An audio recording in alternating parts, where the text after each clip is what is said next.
My dad's wife is about to retire in the next 2 years. You know, she's been working for a long time. She's worked at a bunch of different like hospitals. And so she has all these pensions that are like lying around in different retirement accounts, right? And so what I was saying is like, well, if you just transfer all of those or just one of those or whatever into Unchained Capital, they pretty much will handle all the paperwork for you. Basically transfer it into Unchained Capital in a retirement account that only holds Bitcoin. And it's real Bitcoin. It's not paper Bitcoin. Like you hold 2 keys. Unchained Capital holds 1 just for like backup purposes. You know, with the price of Bitcoin that it is right now, I was really trying to hammer home the idea that like if you get in before the halving, this is actually going to help your retirement. Yeah. Because drastically.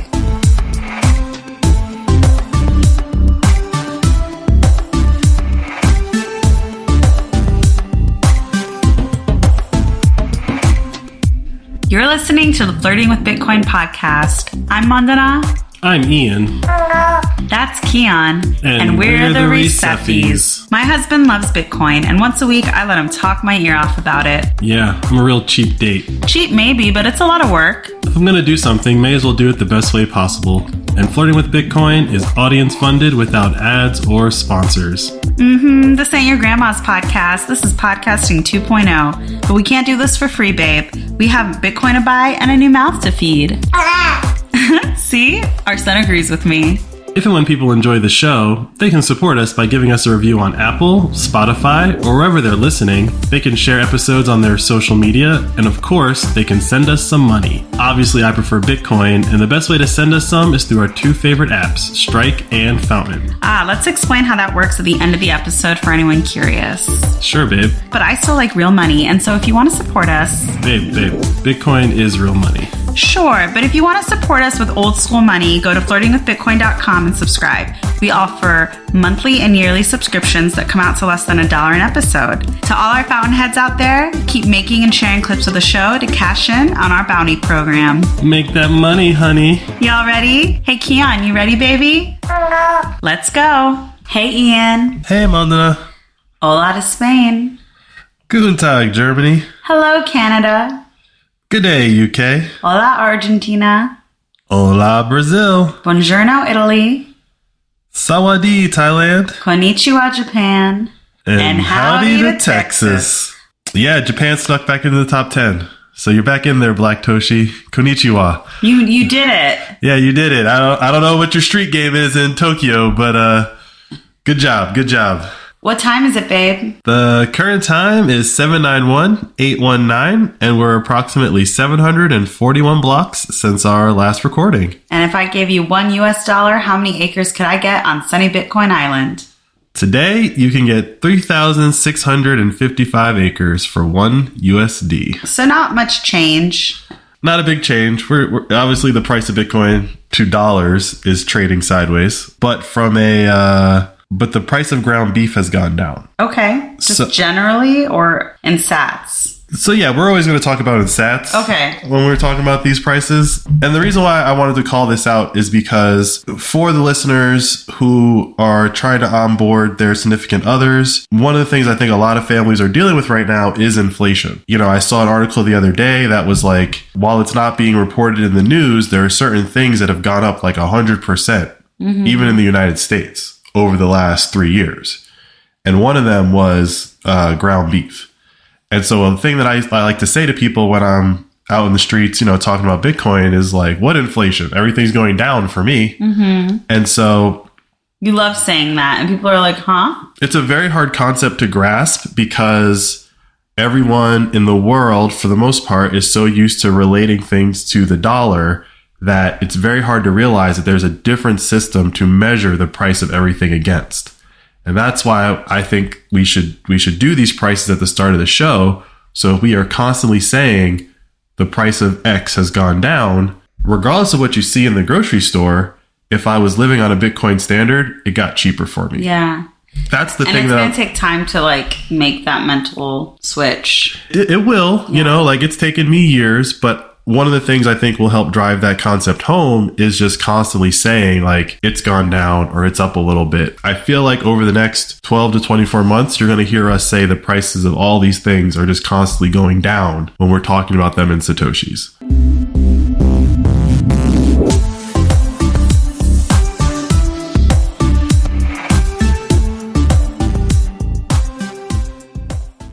So before we get into it, we had a fun weekend.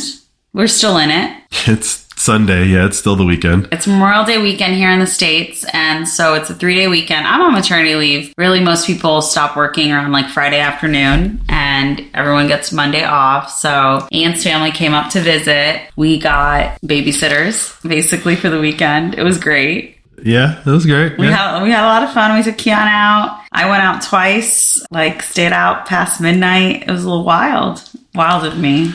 I mean, if that's what you need. I'm paying for it today. I'm tired. Yeah. I don't know if applaud is the right word, but I'm surprised you made it out as long as you did. I am as well. It was funny. Ian left before I did last night, and somehow I was in a nightclub at midnight, and my phone goes off, and of course it's like our baby monitor, and it's like Keon laying in the crib, and so everyone's like, "Oh, how are you?" And I'm like, "Look at my baby! Look at my cute baby in his crib." You were that person in the club. I was that person in the club, but no, it feels good to be out of the kind of the newborn fog. So it was nice. I really appreciated how much your family wanted to hold him this weekend. It gave me a break. Of course, I missed him, and we're all cuddly today. He's asleep in my arms right now as we speak, but it's nice to get a break. I love Keon, but if anybody wants to hold him, I'm like, here you go. I know. He'll be here when you leave, so. I know so many mothers who are like, I don't want anyone to hold my baby, and I feel tense or I get stressed out when someone else is holding my baby, and I just don't. I'm like, take him. Thank you. You want to hold him? Is he okay? Are you good? Do you need water? Great. Bye.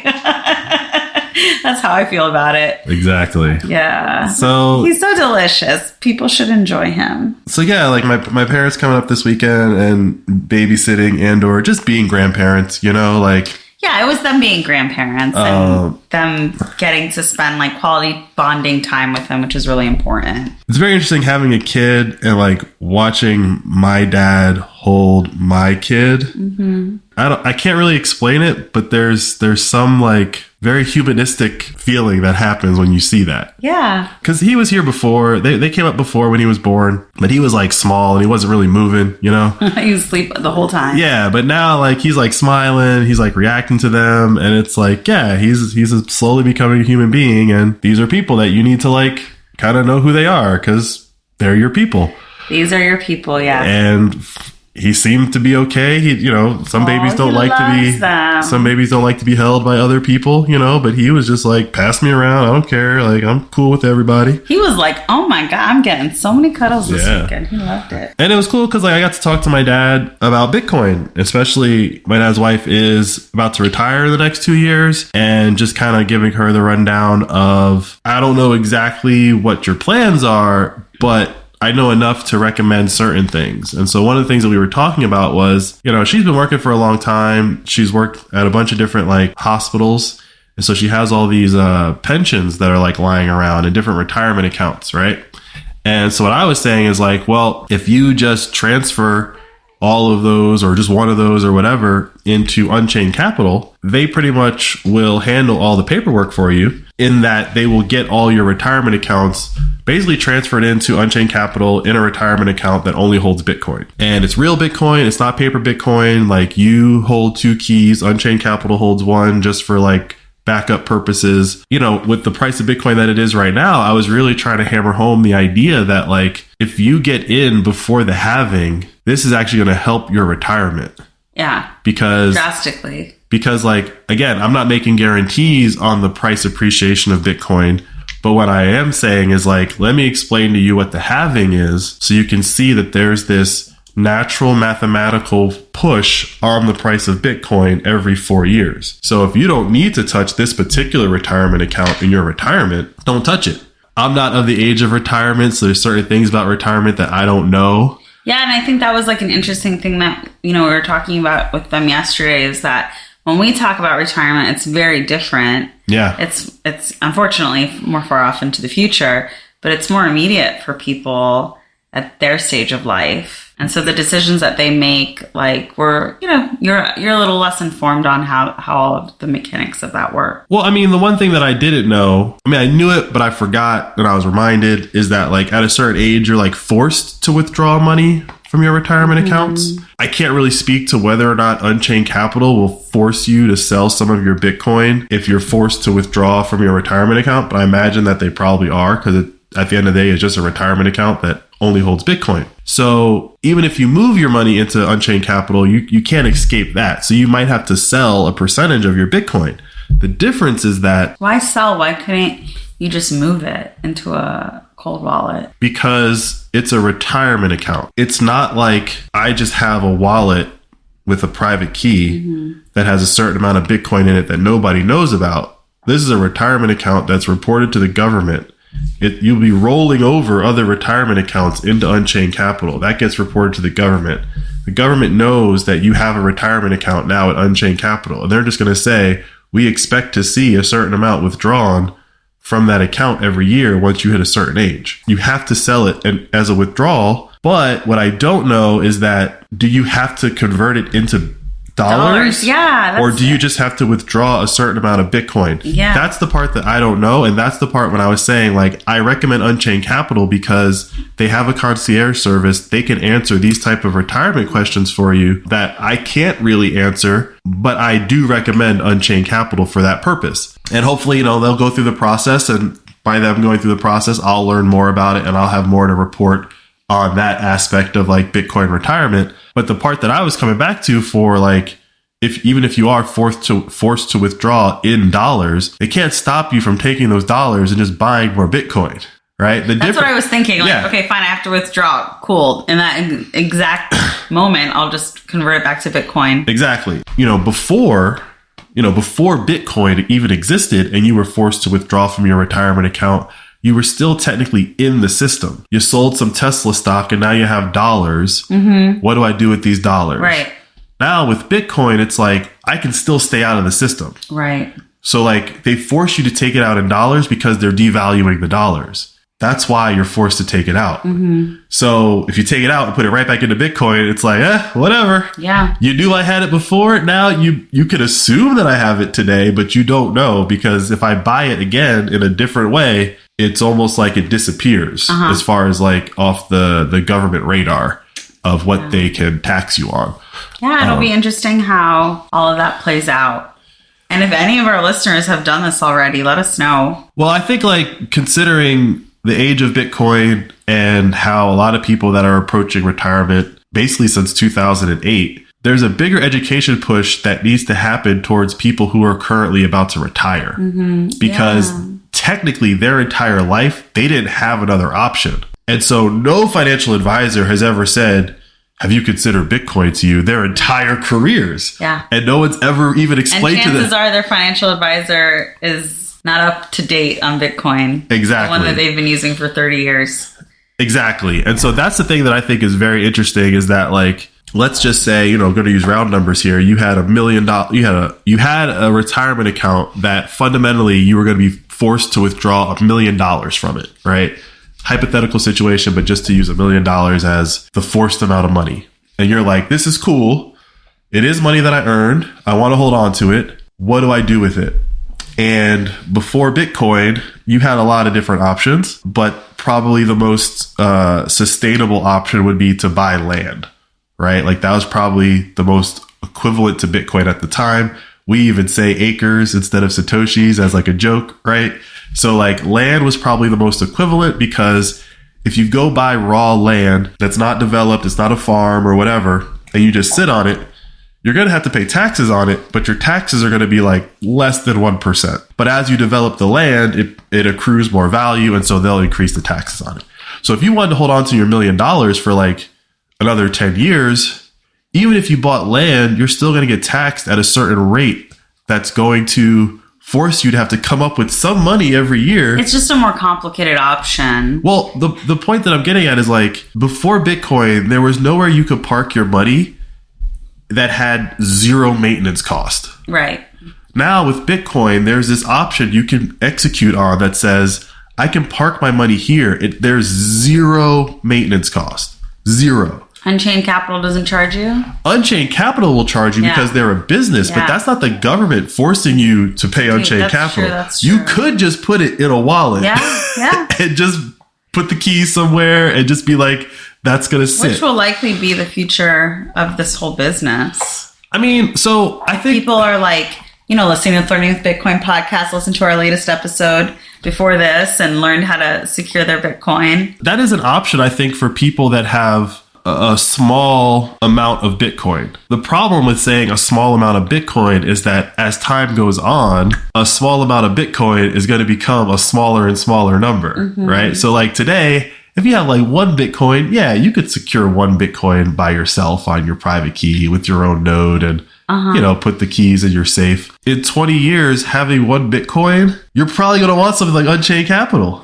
Really? Yes, this is my point. It's such a high, I guess. Right? So like today, you want to be more careful with it. Right. You don't think people will trust themselves? It's not a matter of trusting yourself. It's like when you cross over a certain wealth threshold, it doesn't matter what system you're using to measure it in, whether it's dollars or Bitcoin or euros or yen or whatever. Wealth is relative to the person. So today, if someone has one Bitcoin, but let's say they make $250,000 a year, one Bitcoin to them is just 10% of their yearly salary at the moment.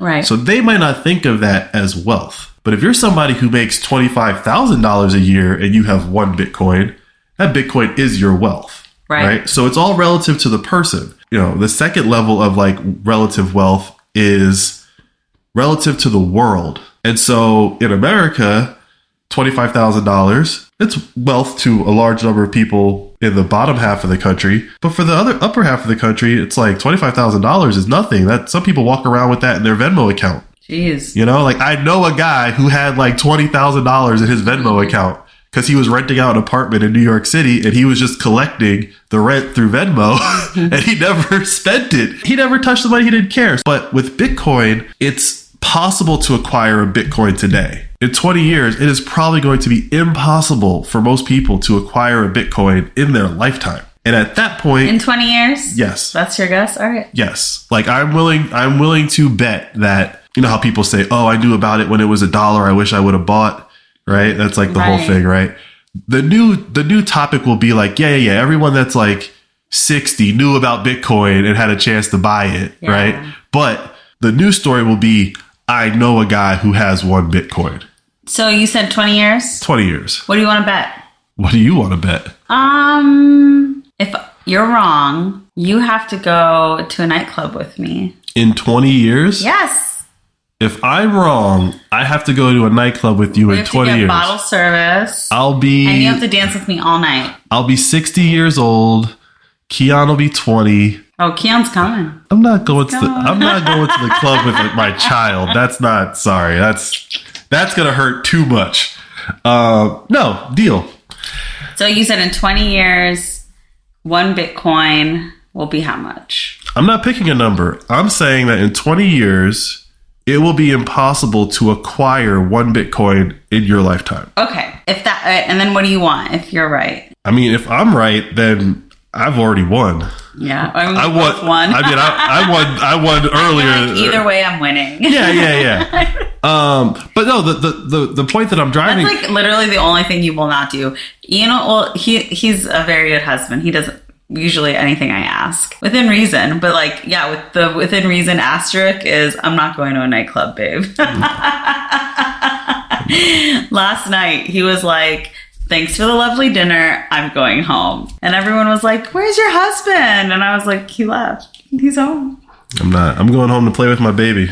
And I was literally like on the dance floor at this nightclub and I could not imagine you there. Good. I think you would have been so annoyed and angry. Yes, I was annoyed and angry and I wasn't even there. Yeah. That it existed and I was there? Yes. People want to live that lifestyle. I'm not knocking that lifestyle. It's just not for me. It's fun for celebration. But it was never for me. And like, it's not like I aged out of it per se. I never liked clubs. I'll go to a bar and talk to bar people, but club scene, nah, that's not me. Yeah. It was just interesting because I'm not a big drinker. I just like to dance. And so the bar scene for me was always so boring. Yeah. So I was like, where's the music? Where's the dance floor? Yeah. Okay. 20 years. Either way I win. In about 1 year. Yeah. We'll know. We will know. Like, well, in 1 year... But there's so many things that could disrupt this halving. Like, the next what? halving could hit. Okay. I don't know. Another disaster. All of that is fine. Not fine. Like, I don't want a disaster to happen. But the reason why I'm saying, like, in 1 year we will know is because I've said it to you, and I can show you the charts. But I really think that you won't get it until you've actually experienced the halving. It's already started. Like, I don't want to really talk about price, but the story of the week is they came to a deal on the debt ceiling. This whole Broadway show that they've been putting on for the past month and a half. The minute it's like official, Bitcoin's moving up. They're never going to stop printing money. Yeah. And the next... Well, I agree with you. I think I forget which episode, like very early on when we started the pod, when you explained the halving to me, I was like, done. I get it. I believe you. It's just living in it, being a person where money, it's not, I'm not going to say money is a problem, but money is the problem, right? Having enough of it to make it, right? And be comfortable and happy and healthy and safe. And so for you to just be like, we gonna be Bitcoin rich. I'm just like, okay, I'm not gonna bank on it. Like, I'm still moving along in life, trying to like work hard, make money, save money. I'm not saying that we're gonna be Bitcoin rich. What I'm saying is that the invention that is Bitcoin, it can only move in one direction. Yes, there will be ups and downs, but fundamentally it is moving up and to the right for its entire existence.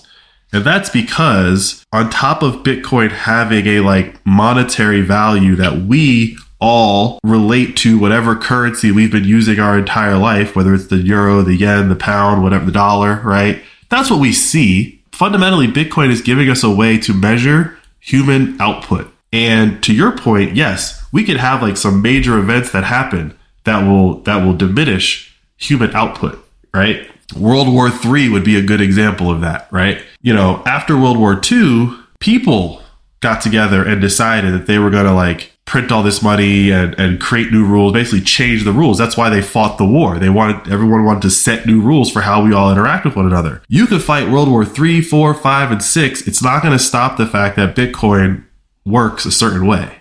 And it works better than our current system. It works better than our current system, and nobody can fight any amount of wars to change that rule set. I agree with all of that. I just am really interested to see how the halving does play out. Because like you said, I just need to live through it. There is a halving party happening in El Salvador. Yeah. Are we going? I would like to go. All right. I would like to go to El Salvador, full stop.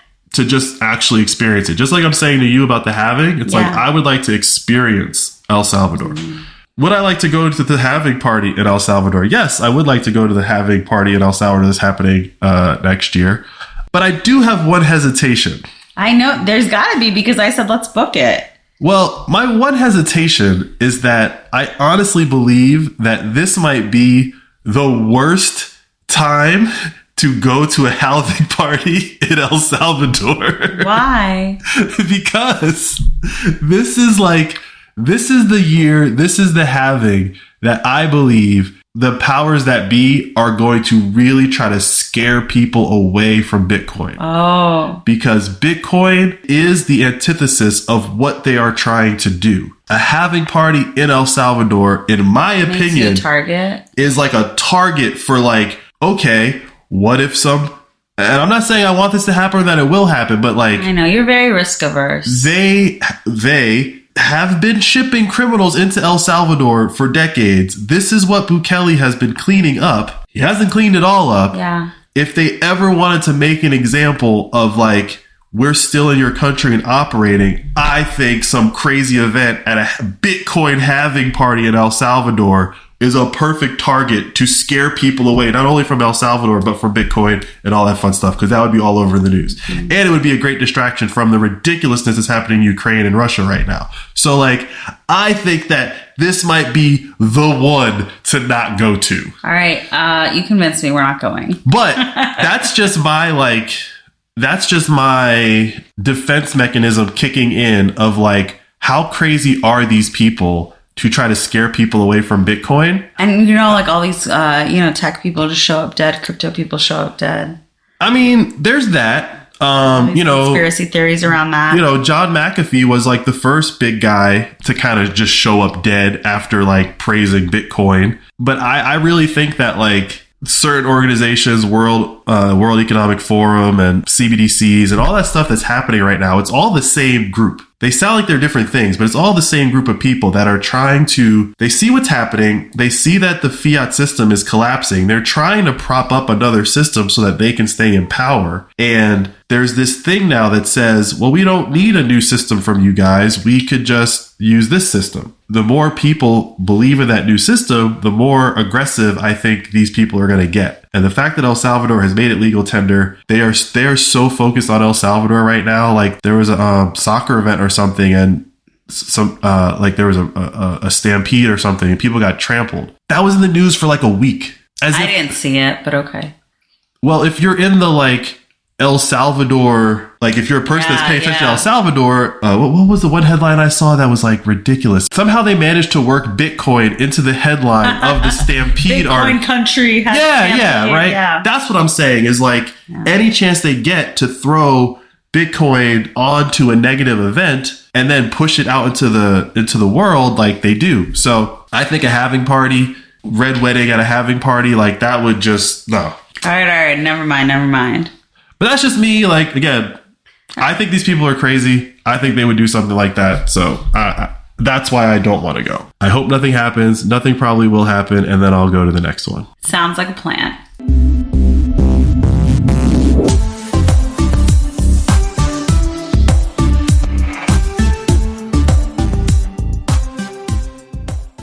All right, babe. So what's been going on in the Bitcoin world? What's new? What's happening? What should I know? Well, we got a couple of updates from some stories that we've talked about before. And I just wanted to close the loop on one of them because I think it's hilarious. So Celsius, back in the news. Someone's going to purchase Celsius. They're going to acquire all their assets and create Try to do what? We don't really know yet. Celsius has assets, and someone is buying them. That's the story. They were in bankruptcy court, so it was for sale. The name of the group or company or investment group that's buying them is called Fahrenheit. Okay, so it's the same people who owned it before. I mean, it's not the same people, but it's like they're not even really taking this seriously. Jeez. Like, it's a joke. It's a joke. It's all a joke to them. And it's fake money they're just flying around with. It's fake money, and some information has leaked about this Celsius setup. And basically, there's a chat conversation where they're kind of explaining how the people that worked at Celsius were being paid in Cell tokens. That was their token, right? Like FTT was FTX's token. So they were awarded these tokens, kind of like stock options, except they're not options with like a date that you can execute them on. You could sell them at any time. So in order to prop up the price of Cell, as these people were dumping it, it appears that Celsius, the company, was buying them back from the people that they had awarded them to with customer funds. Jeez. Celsius is an American company? I thought it was not. I mean, I don't know if it's American or not. Oh, when you said bankruptcy court, I just assumed it was American bankruptcy court, but... I mean, where it's in bankruptcy court doesn't really matter for that part of the story, which is there's a conversation that was had that was like, look, if we do this, this is not going to be a good look. And it appears that that was actually done. So, like, that's how shady these people are. And this is another thing that I think Corey Clipston kind of like has been pushing through. Like, look, this is what they were doing. These people are scammers, right? So, yeah, like, Celsius was just a complete scam from top to bottom. They even knew they were a scam, apparently. They were discussing that it was a scam behind closed doors. And then when everything blew up, they didn't let people get their money. Hopefully these people go to jail, but we'll see. And then another story, which kind of goes to last episode. This came out right before we recorded, but I didn't really want to get into it because it didn't fit in the episode per se.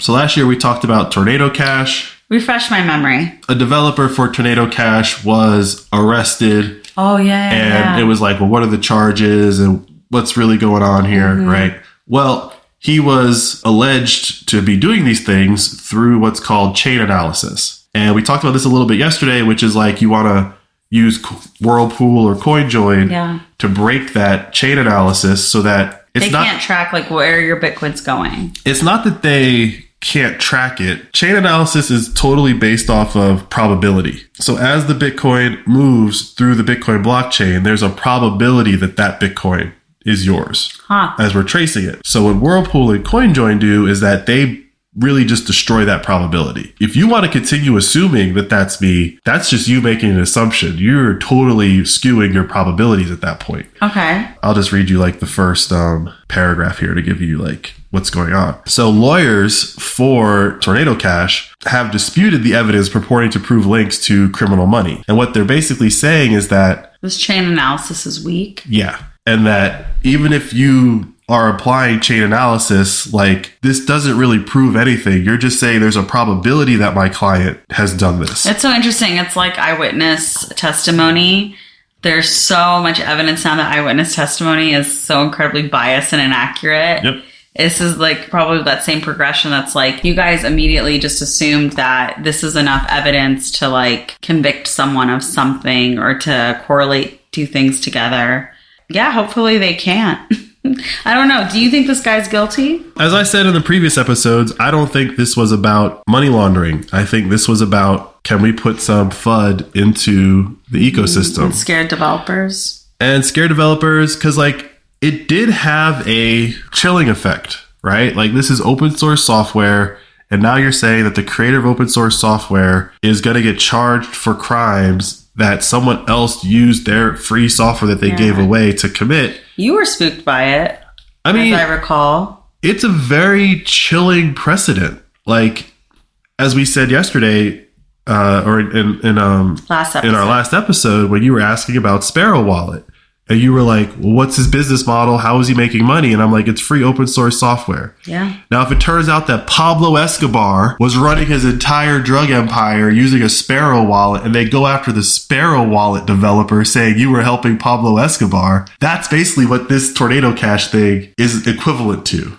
So the case is still in motion. Like nothing's been decided. It's still going on. He's still in jail. Yeah. He's still in jail. And so this is the problem, is that like they have set up a system where we just accuse you of crimes, we throw you in jail, and then it looks like the case is set to drag into 2024, they're saying. He was arrested in 2022. His life is ruined. Like, what? Because he might have, like, it's getting out of hand, and, like, meanwhile, SBF is walking free.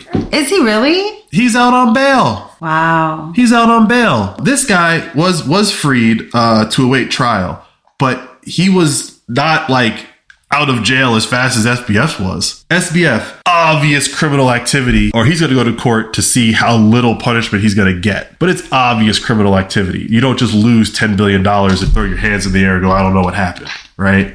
This guy is like, I mean, yeah, I guess technically they can use my software to do that, but why are you knocking on my door? Also, I'm broke. I assume he's broke. Broke or not, that's what I think is really chilling, is that this to me was an attack on open source software. And as we know, Bitcoin is open source software. So if they ever want to say that Bitcoin is laundering money, this court case right here would be a very interesting precedent to point to and say, we got that guy for laundering money. All you people that run Bitcoin nodes, we're coming for you. That's a big leap. But I think in a very stressful situation where they need to shut Bitcoin down, I don't put that past them. Them being? The same people that are trying to create CBDCs, the same people that invaded Iraq, the same people that invaded Afghanistan, the same people that invaded Vietnam, the same people that were doing the Iran-Contra, the same people, right? Those people. I know. I just wanted to make sure you spelled it out. Like those people. I'm not stating an organization or an entity or anything, but whoever those people are, they seem to be wanting to do CBDCs and shut down Bitcoin lately. For my scandal watchers, it's B16. Yeah. Ian will say stuff and I'm like, you're describing B16. He's like, I don't know what that is. And I'm like, you need to watch Scandal.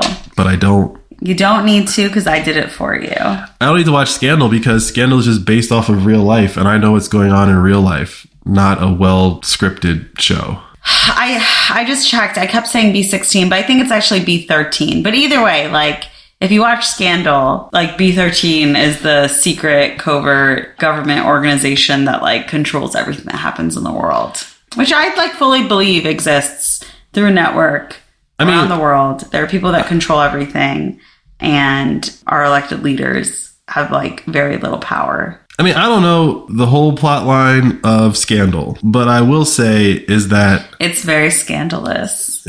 But I'm bumped. Yep. This is why you guys can't give Mandana props on her jokes. I wasn't even well, you throwing your own rim shot. You try with the sounds, but nobody can even tell what sounds you're making. At least mine are like clear. But I'm bumped. That sounds real. No, that doesn't sound like a set of drums. I mean, it's definitely a rim shot. Yeah. Yeah, but it's definitely not drums. Whatever. Don't be jealous because I'm the comedian on this podcast. I'm not jealous at all. Yeah, I'm the brains, you're the beauty. I think I'm the brains and you're the beauty. Aw, with the brains as well. You know, they're like, oh, she looked good. And it's like, she has a great personality. And then they're like, oh, that means she doesn't look good. But are you saying I have both? I mean, you know. Look how much my husband hesitates to compliment me. I know. What I'm saying is like, if you're bringing the brains, then how about you cover the next story?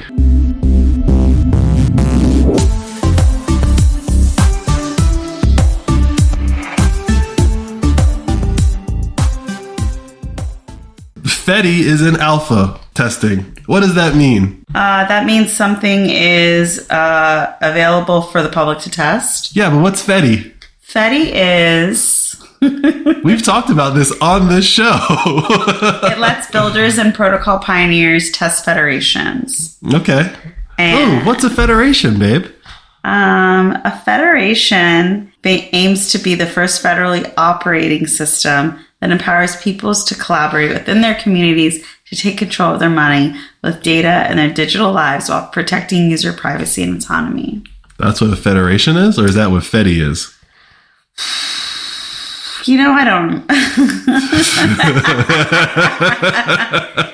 I honestly do not remember what a federation is. We talked about this like 10 plus episodes ago. I know, but going back to our last episode where I said just one new fact is all I need, when I saw that FWB was an alpha, I knew exactly what was going on. FWB is a protocol that will enable people to hold Bitcoin as a group and transact within their federation without any on-chain fees or anything like that. So it's like a closed... Lightning network? It's like a closed Lightning network, right? All right. And it's being developed as a way to onboard people who you don't really want to explain all of the intricacies. Well, didn't they announce this at the Bitcoin conference last year? Or no? I don't think it was at the Bitcoin conference last year in Miami, but it's been announced at a conference. All right. And now it's ready for people to go in and jump and play with it. So the alpha is out. You can get, so it's on a test net, so it's not real Bitcoin, but you can download the app. You can go get some fake Bitcoin for the test net. And you basically push your fake Bitcoin in, you get FWB tokens or FWB sats or whatever, and you can do some transactions and like play with the FWB app. All right. It doesn't really do a whole lot as far as like, oh, this is like going to change the game. But I think the thing that's most interesting is the idea that one of the things they were pitching about FWB is that you could retrieve your keys from the group. So if you lost your keys, the group will be like, yeah, that's Mandana, yeah, that's Mandana, yeah, that's Mandana, because you're part of the group. And then you can rebuild your keys from that. So it has to be a group of people you trust. It couldn't just be a group of people or organizations that you're regularly transacting with. With all of this tech, we don't really know how it's going to get used. We don't know who's going to actually have the use case that best fits what FWB does. But what it does do is, let's use your family, for example. Like with your family, people want to share money between the States and Iran. A lot of people still don't really get how Bitcoin, once you convert it to Bitcoin, the money isn't even really in Iran anymore. Yeah. Right? Okay. So with FWB, you don't have to explain any of that technicalness of Bitcoin. You could just tell them FWB is the new Venmo. Yeah. That's what it is. It's just, it's running on Bitcoin. And so put your money in here and now we can send it back and forth, right? And if you pull it out in Iran or you pull it out in America, okay, you got to know how Bitcoin works there. The idea is that within a group, you can have a bunch of transactions. Okay. And you don't have a blockchain per se, but it manages all of that for you. And so I think the use case that I keep seeing a lot of is like African villages or like African towns or towns that don't have a bank in them. To bring in the entire infrastructure or to bring in PayPal, who doesn't operate in those countries, that would take work and time and licenses and all that fun stuff, right? But with Fedi, if everyone just downloads Fedi...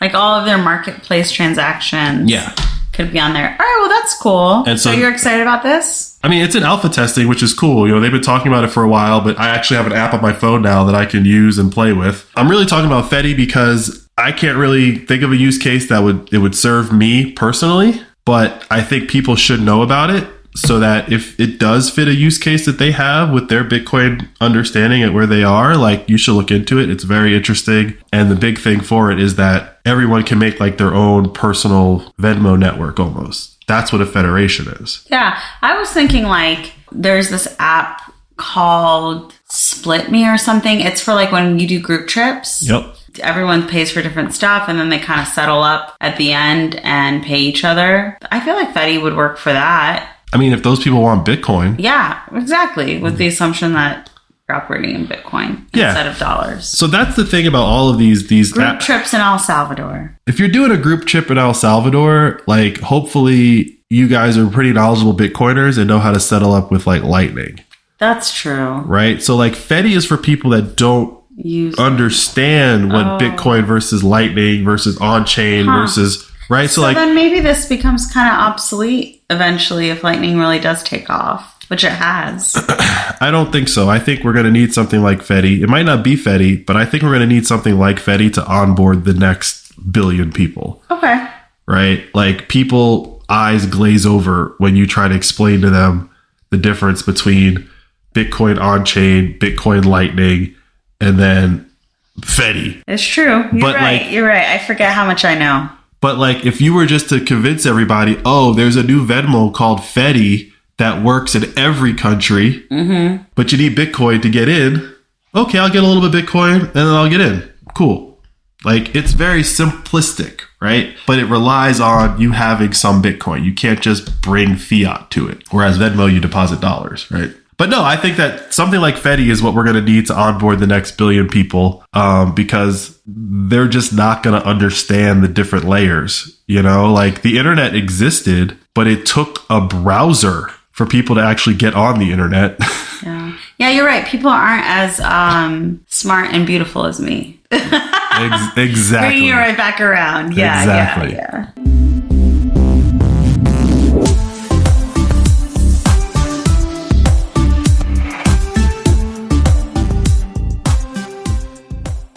All right, so I'll introduce the last piece of news because I'm so smart that I don't need you to explain it to me. Cool. Actually, I'm not. I tried to read it and I don't understand what it means. Azteco Bitcoin voucher is now available at 3,000 vendors in Costa Rica. So Azteco provides a way to buy Bitcoin directly from corner shops and online retailers in many countries without providing ID or having to create an account. So it becomes like a more seamless way to buy Bitcoin, but I don't exactly understand what that means. Like, this is a company that's just giving out vouchers. So think of it like buying a money order from the post office. Okay. Right? You take your cash, I guess now it's a debit card because you can't buy money orders with credit cards, right? So you take your cash or debit card to the post office and they convert it into some form of official money. Yeah. Which is a money order, right? This is basically that, but for Bitcoin. So you take your cash to these Azteco stores and you buy a certain amount of Bitcoin, right? And the voucher itself, you can scan it in and it's Bitcoin. It's on chain. You just have to transfer it to where you want it to. Yeah. But like, most of the time, you would do this through what's called a Bitcoin ATM. Right. And most of those want you to create an account, and most of those have cameras in them. So right? Okay, I didn't understand that. So this is an alternative to that, but it says that the service charge is 7% commission and $1 processing fee. Is that higher than a Bitcoin ATM? There's like 20 different brands of Bitcoin ATMs. Yeah. I don't know the fees of all of them. All I'm saying is that like this is just another angle of getting people onboarded to Bitcoin. Yeah, without the complications of having a bank account and all that stuff like you need for Strike. Yeah. All right, so this is good news. I think this is very interesting because it's Costa Rica. And that's a place that we like and we like to go to. I think that we're going to see this style of Bitcoin acquisition really take off in the next like 5 years. And the reason why I think that is going to happen is this isn't the first implementation of this that I've seen. Bitcoin Bull is a Canadian Bitcoin exchange where you can buy Bitcoin from. And they recently had an integration with like the Canadian postal system where you could go and pay at the Canadian Postal Service or post office, right? And when you go to the post office, you hand them cash and you pay that voucher. Same thing here, right? When it's paid, your Bitcoin gets deposited into your Bitcoin Bull account. So you go to the post office, they scan a QR code that's like to pay something. This is what they've set up to pay your bills and stuff like that, right? So you can pay your electricity bill like this, your water bill, and all that fun stuff. But now Bitcoin Bull is integrated with that same system where you go and you pay a bill, but really it's just depositing that cash into your personal private keyed Bitcoin wallet. Mm-hmm. Post office didn't ask you for ID. The post office didn't necessarily take your photograph, right? As far as they're concerned, you're just paying a bill. And they're not asking the questions of like, what is this? Now they might start to ask the question, but then they'll probably have to shut down that whole service because they're not asking the question when you're paying your other bills, right? So I think this idea of like bring cash in with a QR code and that gets converted to Bitcoin that lands somewhere that you control. I think that that's like going to take off for the next 5 years because a lot of these companies that don't move to El Salvador are going to get hit with so many restrictions that it's probably going to be very hard for them to sell you Bitcoin. Okay. And so what was announced at the Bitcoin conference is that Strike moved their global headquarters to El Salvador. Mm-hmm. They're already like, screw it. We're not even waiting for you to like set the rules. And I think a lot of these Bitcoin companies, if they don't make that move, this will be the pivot that they have to make. Like, can we sell it to you in your country? Well, here's a QR code. Take it to insert whatever, pay cash there, and then it gets deposited into your account that's online. And so what happens? These vendors like pre-buy these vouchers, so they've already paid for it. And no, then they're getting recouped with the cash that they get? No. Like, I'm going to use Bitcoin Bull as an example just because I've seen how this system works, at least in one video. So you go to Bitcoin Bull, you say, I want to buy $100 worth of Bitcoin, right? How do you want to pay? And you pick like post office method, right? No transaction has happened yet. They just produce a QR code and you take that QR code to the post office. The post office scans it and says, okay, it's going to be $107 because 7% plus $1 processing fee. So it's going to be $108. Mm-hmm. You hand them $108, $100 worth of Bitcoin gets deposited into your Bitcoin Bull account. Where does that $100 go? To Bitcoin Bull.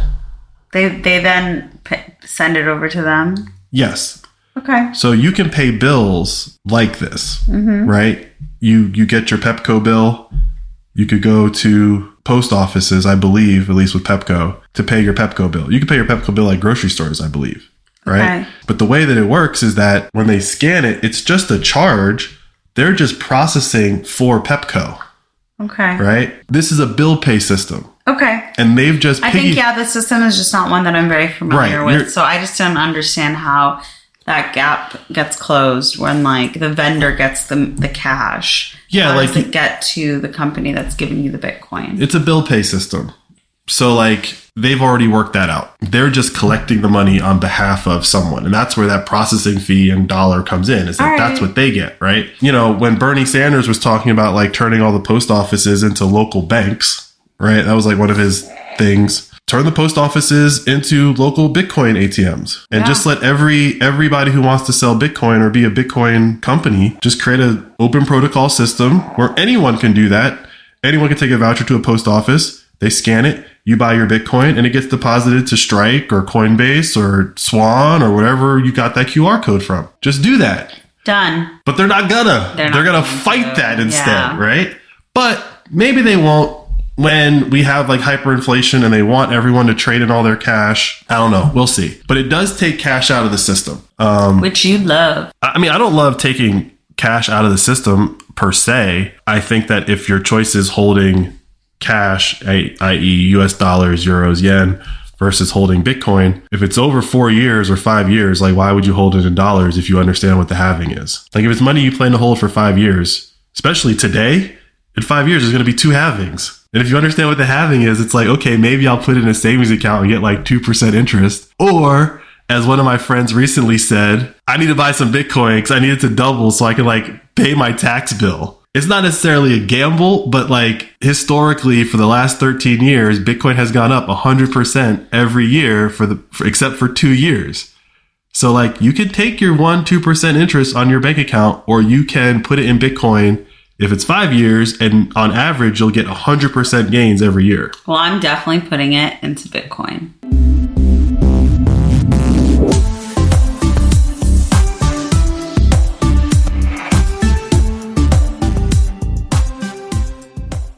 All right, well, I don't want to jinx it, but this entire episode, we've kept Keon asleep and quiet. It's kind of a big deal. It's never happened before. He had a big weekend. I think he's just exhausted. So that's the key. Just tire your kids out.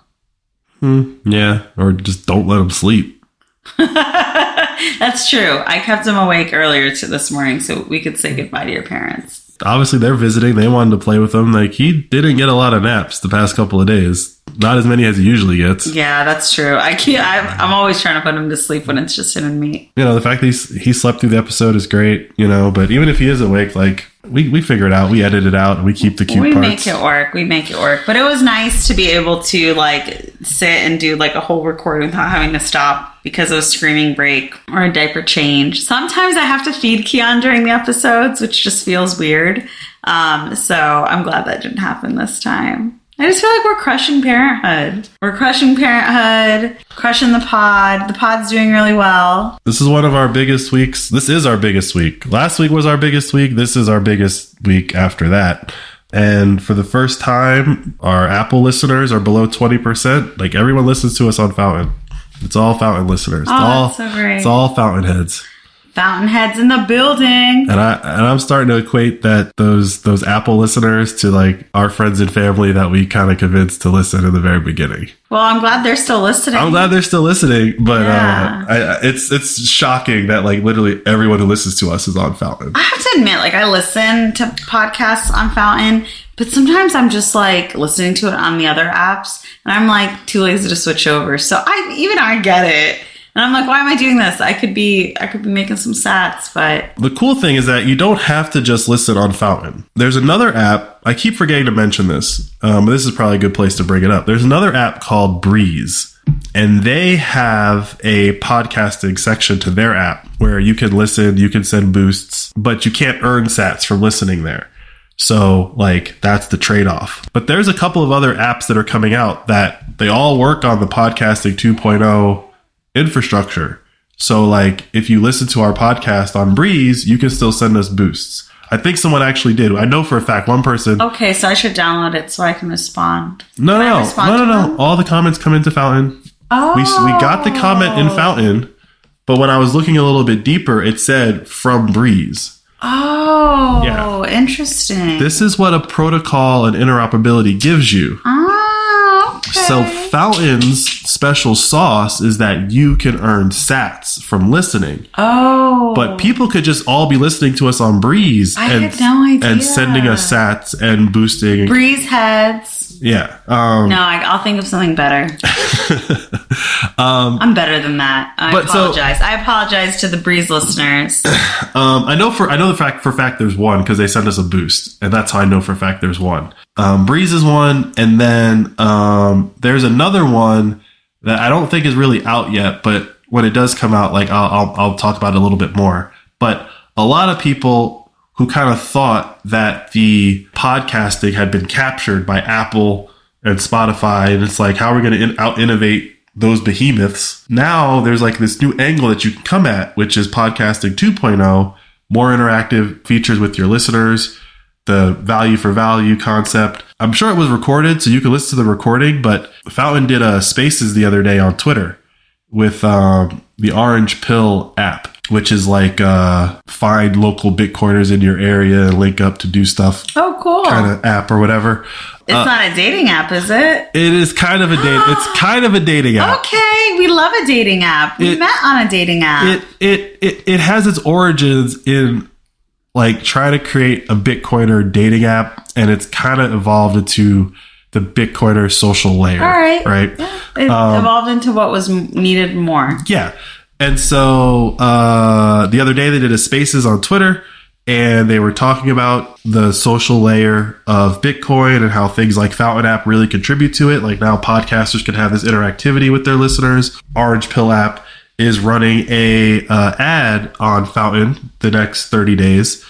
So make sure you listen to the ad on Fountain, and you have a chance to win 100,000 sats. Ooh. They give away 100,000 sats every day, I think, for the next 30 days. So you got to listen to the ad, and then someone gets randomly picked to win. So I wanted to mention that in this episode because you'll still have 30 days to listen. But also, at the end of that Spaces, what are some podcasts that people should listen to on Fountain? Mm-hmm. And it just so happened that we were like the #1 supported episode that week. So we like got shouted out in this Spaces. Nick was like, well, I see some podcasters who are actually on the call because you can see who's in the Spaces. Yeah. So one of the guys, Knut, who writes some really great stuff, go check out his stuff. And then he shouted out us on the like Spaces.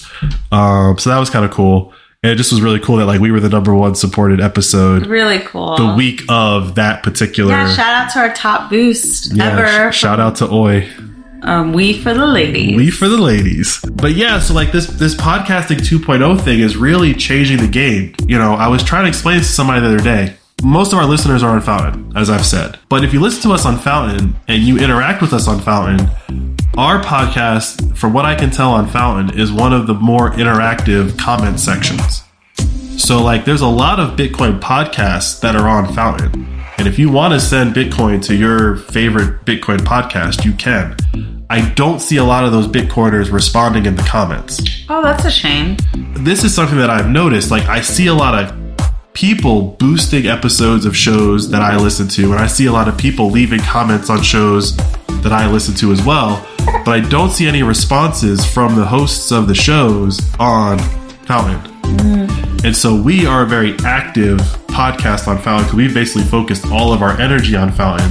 Whereas a lot of these other podcasts, like they have YouTube channels, they have Twitter accounts, They have this, they have that, they have Reddit, they have Substacks, right? They got all these places to communicate with people. And we're just funneling everyone to Fountain. Come to Fountain. That's where we are. You make money for listening to podcasts there. You get paid for making clips of our show there. It is a virtuous cycle. And I think our metrics show 80% of our listeners being on Fountain that something's working. And the other really cool thing is that we've seen... Aw, Kiana's waking up. The other really cool thing that we've seen is that the clips that you guys make, other people are giving you sats for. So it's working. It's really exciting. Keep listening, guys. I hope you're having as much fun as we are.